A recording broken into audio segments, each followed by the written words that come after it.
안녕하세요. 우송균 집사입니다. 성락교회 귀신론 토론 두 번째 시간입니다.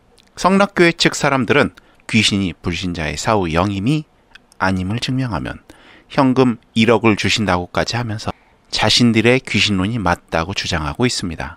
이에 대한 성경적 반론을 통해 성락교회 귀신론이 왜 틀린지 증명해 드리기 위해 만든 동영상입니다. 성락교에서 가리키는 귀신론에서는 불신자가 죽게 되면 귀신이 되는데 하나님께서 인간의 수명을 120살로 정해 놓으셨기 때문에 그 남은 수명을 계산하여 이 땅에서 귀신으로 산다는 것입니다.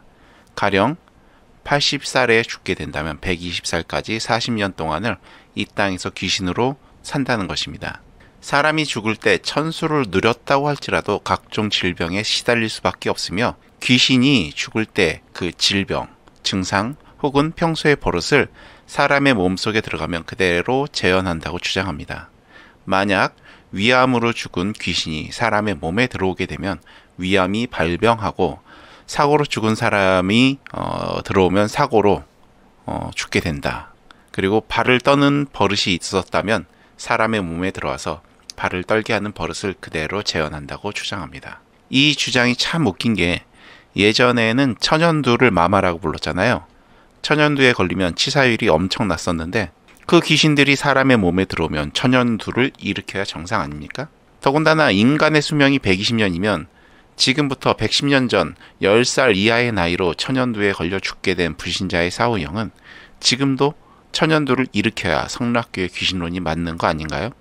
40년 전부터 천연두에 걸렸다는 뉴스 혹시 보신 적 있으신가요? 의사가 하나님인가요? 천연두 백신을 주사했더니 천연두로 죽은 귀신이 사람에게 천연두로 괴롭히지 못한다니 이게 어떻게 된 일일까요? 성락교의 귀신론은 조금만 확인해봐도 이런 말도 안 되는 오류들이 넘쳐납니다. 요즘은 천연두로 죽은 귀신이 꼭 천연두로 괴롭히는 게 아니고 비슷한 증상으로 괴롭힌다고 자기 편한대로 주장하기도 합니다. 이거 말고도 웃긴 일들이 아주 많은데 다음 시간에도 조금씩 확인시켜 드리도록 하겠습니다. 귀신론 토론 첫 번째 시간에 했던 내용을 요약해 드리고 이번 시간을 시작해 보겠습니다. 성락교회는 불신자의 사후 영이 귀신이라고 주장하고 있습니다. 하지만 성경은 귀신에 대한 정확한 정보를 모두 제공해 주지 않습니다. 그래서 귀신론을 검증해 보기 위해 성경을 통해 알 수 있는 정보를 토대로 성락교에서 주장하는 귀신론을 검증해 보자고 제안을 드렸고, 성경에 나온 대로 정확히 알 수 있는 구원론을 통해 구원받기 전 인간의 상태에 대해서 설명드렸습니다. 인간은 모두 죽어 있으며 하나님께서 지으신 만물을 통해 분명히 하나님을 알 수 있게 해 놓으셨음에도 한 사람도 하나님을 찾지도 않고 선을 행하지도 않는다는 것입니다. 이를 전적 타락이라고도 표현합니다. 인간은 모두 죽어 있고 하나님을 찾지도 않고 선을 행하지 않기 때문에 구원을 받을 수 없습니다.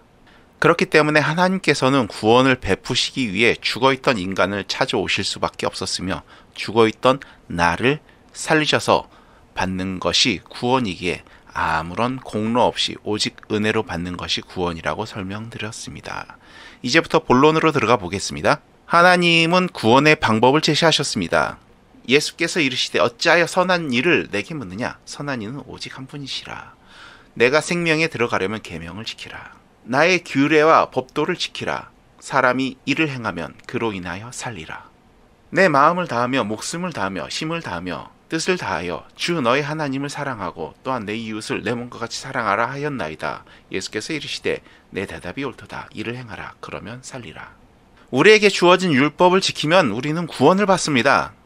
하지만 문제가 있습니다. 인간은 하나님을 찾지도 않고 선을 행하지도 않는다는 것입니다. 즉 율법을 주셨지만 그것을 지킬 수 있는 능력이 없다는 것입니다. 율법의 행위로 그의 앞에 의롭다 하심을 얻을 육체가 없나니 구원받기 위해서는 율법, 계명을 지켜야 함에도 불구하고 인간은 그러할 능력이 존재하지 않습니다. 하나님께서 주신 구원의 조건을 인간은 이룰 수 없습니다. 그렇다면 어떻게 구원을 받게 되는 것일까요? 그 은혜에 의하여 믿음으로 말미암아 구원을 받았으니 하나님의 선물이라. 오직 믿음으로 말미암아 구원을 받는다고 나와 있습니다. 그런데 믿음은 어떻게 생기는 것일까요? 믿음이 생긴다는 것은 하나님을 찾는다는 것 혹은 하나님께 영광을 돌린다는 것입니다. 인간은 이 두 가지 다 못한다 라고 성경은 기록하고 있습니다. 창세로부터 그의 보이지 아니하는 것들, 곧 그의 영원하신 능력과 신성이 그가 만드신 만물에 분명히 보여 알려졌나니 그러므로 그들이 핑계하지 못할지니라. 하나님을 알되 하나님을 영화롭게도 아니하며 감사하지도 아니하고 오히려 그 생각이 허망하여지며 미련한 마음이 어두워졌나니 스스로 지혜 있다 하나 어리석게 되어 썩어지지 아니하는 하나님의 영광을 썩어질 사람과 새와 짐승과 기어다니는 동물 모양의 우상으로 바꾸었느니라. 기록된 바 의인은 없나니 하나도 없으며 깨달은 자도 없고 하나님을 찾는 자도 없고 다 치우쳐 함께 무익하게 되고 선을 행하는 자는 없나니 하나도 없도다. 믿음이라는 것은 인간이 하나님을 찾아가거나 하나님을 인정하고 영광을 돌리는 것인데 이마저도 행할 수 있는 능력이 없습니다. 아니, 하나님을 안다고 하면서도 이를 우상으로 바꾸어 버릴 뿐입니다. 그렇기 때문에 하나님께서 이 믿음 또한 우리에게 주실 수밖에 없습니다. 신학에서는 이를 불강력적 은혜라고 표현하고 있습니다. 허물로 죽은 우리를 그리스도와 함께 살리셨고 인간의 입장에서는 누군가의 전도에 의하여 믿음을 선택하였다라고 할 수도 있지만 이 전도, 복음 선포마저도 하나님의 계획하심에 의하여만 가능합니다.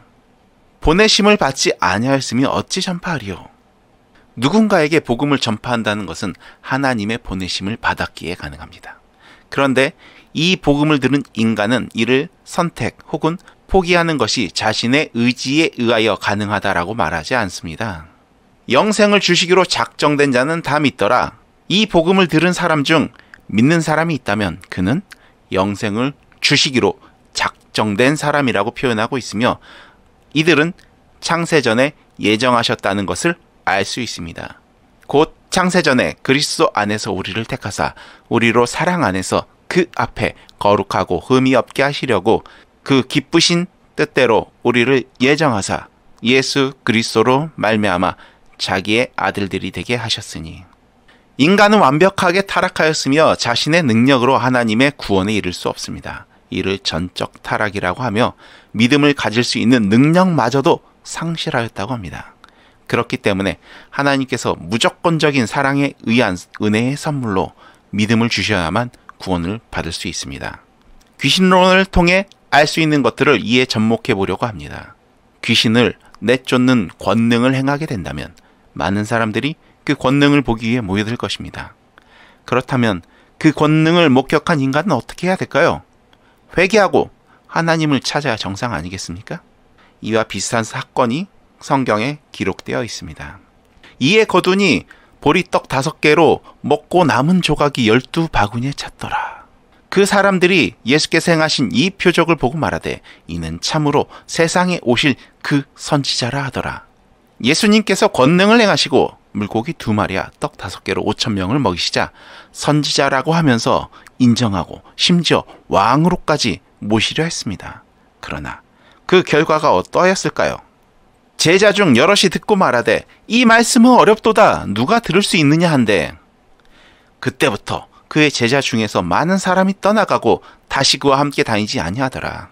예수님이 전하는 말씀이 어렵다고 하면서 많은 사람들이 떠나가지 않았습니까? 권능을 보았음에도 불구하고 예수님을 하나님으로 인정하지 않는다는 것은 무슨 의미였을까요? 과연 귀신을 쫓아내고 권능을 행하는 게 예수님이 오신 목적의 전부일까요? 복음 선포도 이와 비슷합니다. 동일한 복음이 선포되었음에도 불구하고 어떤 이는 믿고 어떤 이는 믿지 않습니다. 귀신을 쫓아내는 것만이 예수님이 오신 목적이라면 성경 그 목적에 맞게 기록되어지지 않았다는 것입니다. 예수님께서 오신 목적은 인류를 구원하기 위해서입니다. 그리고 그 수단은 귀신을 쫓는 것만이 아니고 복음 전파라는 것입니다. 결론은 인간은 구원받기 위해서 할 수 있는 일이 없습니다. 오직 은혜로만 구원을 받을 수 있습니다. 그렇기 때문에 귀신을 쫓는 것이 우리의 목적이 될 수 없으며 신학의 중요 이슈가 될 수도 없습니다. 지금까지 우송균 집사였습니다. 다음 시간에 다시 찾아뵙겠습니다.